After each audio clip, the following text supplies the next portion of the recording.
हैं सर, पहले तो बहुत बहुत स्वागत है आपका। जो प्रतिक्रिया यहाँ पर आई है मल्लिकार्जुन खड़गे जी ने जो कुछ भी कहा है, सबसे पहले आपका रिएक्शन उस पर हम जानना चाहेंगे। जी देखिए, मल्लिकार्जुन खड़गे जी ने जो हमारे बारे, भारतीय जनता पार्टी के और भारत के विकास के बारे जो कहा है, ये एक किस्म की लगता है कि वो किसी और दुनिया में रहते हैं। उन्होंने बात की है महंगाई की, तो मैं आपको दो चार महंगाई के बारे बातें बता दूं। भारत एक ऐसा देश है जो महंगाई का जो सवाल है वो एनर्जी कॉस्ट से रिलेटेड होता है, और 3 बार माननीय प्रधानमंत्री जी ने नवंबर 2021 में, मई 2022 में और अभी कुछ से पहले पेट्रोल और डीजल का दाम जो है 15 रुपए और 17 रुपए कम किया है। तो आज भारत एक ऐसा देश है जहां विश्व भर में सबसे लो एनर्जी कॉस्ट है। आप उन देशों को निकाल दीजिए जहां पे एनर्जी जमीन से एकदम निकलती है, पर बाकी में सबसे कम है। और कांग्रेस ने क्या किया था, उन्होंने जब ये सत्ता में थे, इन्होंने 1,41,000 करोड़ का ऑयल बॉन्ड फ्लोट किया था, जिसके लिए आज हमें 3,20,000 करोड़ से अधिक लौटाना पड़ रहा है। और महंगाई कैसे होती है मैं बताता हूं आपको। 10 करोड़ लोगों को, 10 करोड़ 33 लाख लोगों को उज्ज्वला योजना का फायदा मिल रहा है। वो लाभार्थी हैं। दिन में 6 रुपए में उनके जो किचन का खर्चा है, कुकिंग का खर्चा है, वो 6 रुपए में पूरा हो जाता है। 81 करोड़ लोगों को दिन का 3 समय का ड्राई राशन दिया जा रहा है। और वो रेवड़ी बांटते हैं, हम प्रोडक्टिव लाभार्थी प्रोड्यूस करते हैं। वो मुफ्त बिजली बांटना चाहते हैं, हम सोलर रूफटॉप के लिए बोले आप सोलर रूफटॉप लीजिए, सोलर पैनल लीजिए, हम आपको इसको सस्ते में देंगे। आप जो बिजली प्रोड्यूस करेंगे उसमें 300 यूनिट आप खुद अपने परिवार के लिए इस्तेमाल करिए, बाकी का चार्जिंग स्टेशन लगाइए या आप उसको ग्रिड में भेजिए और आप उसका भी आपको रीएम्बर्समेंट और कॉम्पनसेशन मिलेगा। तो हमारी जो गारंटीज हैं वो एक रियलिस्टिक, इकोनॉमिकली ग्राउंडेड रियलिटीज है। इनका क्या है, कुछ भी आके बोल देंगे और फिर जब नहीं होगा, जो खड़गे जी को यही हुआ, उस दिन थोड़े से एम्बैरेस थे कि पहले तो नॉमिनेशन जब प्रियंका जी का था तो अंदर बैठ नहीं पाए, वो दुर्वासे से झांक के देख रहे थे, और उस दिन इनको लगा कि अभी महाराष्ट्र में कोई ऐसी रेवड़ी की बात कर गए। तो आपने अपनी गारंटियां बताई जिनको आपने जमीन पर उतारा है। अब मुद्दा जिस तरीके से जो खड़गे जी ने बयान दिया उसको लेकर बन ही रहा है। आपको कांग्रेस के कौन से वो वादे हैं जिनसे लग रहा है परेशानी है, या फिर वो अपनी गारंटी पूरी नहीं कर पाते? कौन कौन से वो वादे कांग्रेस के आपको लगते हैं? नहीं, इनके सारे वादे उसी तरह। मैं एक का उदाहरण देता हूं, ये कांग्रेस नहीं, आम आदमी पार्टी भी गिल्टी है। देखिए, नया जब मैं मंत्रिमंडल में आया 2017 में सितंबर में, 8 साल से फेयर फिक्सेशन नहीं हुई थी दिल्ली मेट्रो की।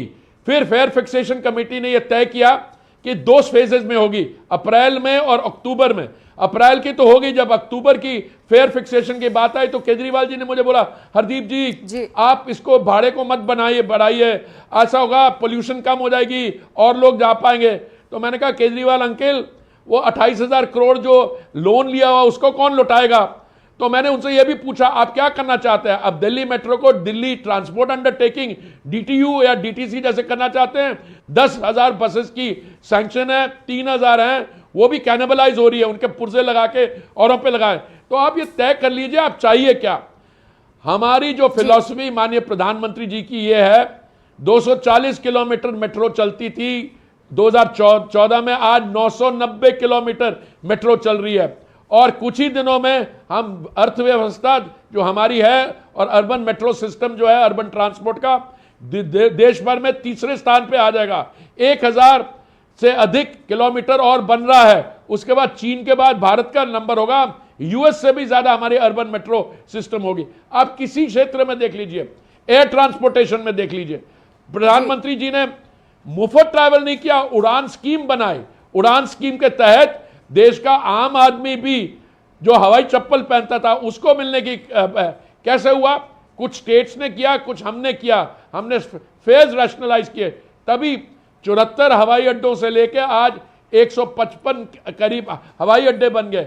सब जगह में बड़ी हरदीप गति जी से देखिए, अभी ये तो आपकी अर्थव्यवस्था सरकार बढ़ काम रही है लगातार और- कर ही रही है, मोदी सरकार की ओर से तमाम ये काम किए जा रहे हैं। आपने कहा जो गारंटी हम दे रहे हैं वो वादे हम पूरे भी करते हैं, लेकिन चुनावी माहौल है, आप जानते हैं, लंबे वक्त से आप भी राजनीति में हैं। वादे चाहे पक्ष हो विपक्ष हो, हर कोई करता है। तो बीजेपी जो वादे कर रही है और कांग्रेस जो वादे कर रही है, उसमें क्या फर्क है?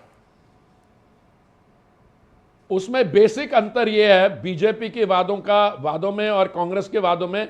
बीजेपी जो कहती है वो करके दिखाती है, और बीजेपी ऐसे वादे बेवकूफी के करती नहीं है। अगर बीजेपी कहेगी कि हम कोई स्कीम लगाएंगे तो हमारे पास फाइनेंसेस होंगे तभी लगाएंगे, वो जो कहते हैं उनके पास ऑलरेडी पंजाब स्टेट में कांग्रेस ने सत्यानाश किया हुआ था। 2,81,000 करोड़ का ऑलरेडी कर्ज था। उसके बाद आम आदमी पार्टी की सरकार है, वो 2,81,000 करोड़ को पता नहीं 5 लाख करोड़ पे ले जाए, और उनसे बात करिए अरे हमारे पास पैसे नहीं तो आप दे दीजिए। देखिए ऐसे सरकारें नहीं चलती हैं, और मैं समझता हूं हमारी जो इलेक्टोरेट है, हमारे जो वोटर हैं, वो बहुत ही मैच्योर हैं, इस चीज को पहचानते हैं। इसलिए आप अगर कहेंगे हर एक परिवार में हम हर एक महिला को महीने में 1,000 रुपया दे देंगे, तो लोग आपसे पूछेंगे बाद में क्या होगा। पर अगर आप में फाइनेंसेस हैं, आप रेवेन्यू ठीक लग रहे हैं, तो आप ऐसी योजना ला सकते हैं। तो पहले तो हमारा अंतर यह है कि हम वही वादे करते हैं जो हम इंप्लीमेंट कर पाते हैं। दूसरा, हम रेवेन्यू भी बढ़ाते हैं। अगर हमें सोलर पैनल लगाना है सो उसमें आप थोड़ी सुविधा देंगे हर एक परिवार को, और वो पैसे लेंगे उनसे, जो 300 यूनिट बिजली वो प्रोड्यूस करेगा अपने परिवार में लगाएंगे, और बाकी ग्रिड में जाएगी या चार्जिंग स्टेशन में। इनमें और हम उनके आम आदमी पार्टी या कांग्रेस की फ्री बिजली योजना में बहुत बड़ा अंतर है। जी, आपसे ये भी जानना चाहेंगे, क्योंकि जो रेवड़ी कल्चर है और मुफ्त के जो वादे पूरे देश में सब पार्टियां लगभग करती ही हैं, चुनावी माहौल में आम है बात है, तो रेवड़ी कल्चर सब पार्टियों को दिख ही रहा है, सब कर रही हैं, इस पर लगाम कैसे लगेगी आपके हिसाब से? क्या ये गलत है? और वादा करना और रेवड़ी कल्चर, क्या ये दोनों अलग अलग हैं आपके हिसाब से? मेरे हिसाब से इसमें बड़ा डिफरेंस है। अगर मैं मान के चलूं कि अगर मेरे पास रिसोर्सेज हैं, अगर मान लो मैंने रिसोर्सेज कमाए और किसी स्टेट ने कमाए, स्टेट कुछ बेनिफिट देना चाहे, वो रेवरी नहीं है, वो एक लाभार्थियों को जो below economically below poverty line है, जैसे हमारी प्रधानमंत्री आवास योजना है, इन्होंने 3 करोड़ आवास बनाए, 3 करोड़ आवास शहरी और ग्रामीण क्षेत्र में, और फिर लगा कि अभी पूरे नहीं हुए तो माननीय प्रधानमंत्री जी ने कहा 4 करोड़ और आवास बना के देंगे। ये रेवड़ी नहीं है, ये एक लाभार्थियों की योजना है, और इस योजना के तहत सोशल अपलिफ्टमेंट हो रही है, इकोनॉमिक प्रोग्रेस हो रही है, और हम $4 ट्रिलियन की इकोनॉमी के से हम 7 ट्रिलियन और 10 ट्रिलियन जाएंगे। पहले 10वें स्थान पे थे, अब 5वें में है और 3रे स्थान पे जाएंगे अगर आप IMF की असेसमेंट को माने तो 2027 तक। जी, हरदीप सिंह जी, अगर आप हिमाचल और कर्नाटक की देखिए, यहाँ पर बात आ ही रही है, तो विपक्ष आपको भी घेरने की कोशिश कर रहा है, मध्य प्रदेश और महाराष्ट्र को लेकर वो आपको घेर रहा है, तो वहां आपकी सरकार भी मुफ्त की योजना चला रही है, उसको लेकर क्या प्रतिक्रिया आपकी, क्या कहेंगे उसको लेकर? देखिए इसमें कोई कंपैरिजन नहीं है, कोई कंपैरिजन नहीं है। अगर आपके पास रेवेन्यू है तो आप रेवेन्यू से आप बजटरी एलोकेशन कर सकते हैं, आप योजना में लगा सकते हैं। अगर आप कोई वर्ग को फायदा दिलवाना चाहते हैं, हमने 11 करोड़ शौचालय बनाए, हमने मुफ्त बिजली और पानी के कनेक्शन थे, सोलर रूफटॉप दिए, पर इसमें इकोनॉमिक बेसिस था।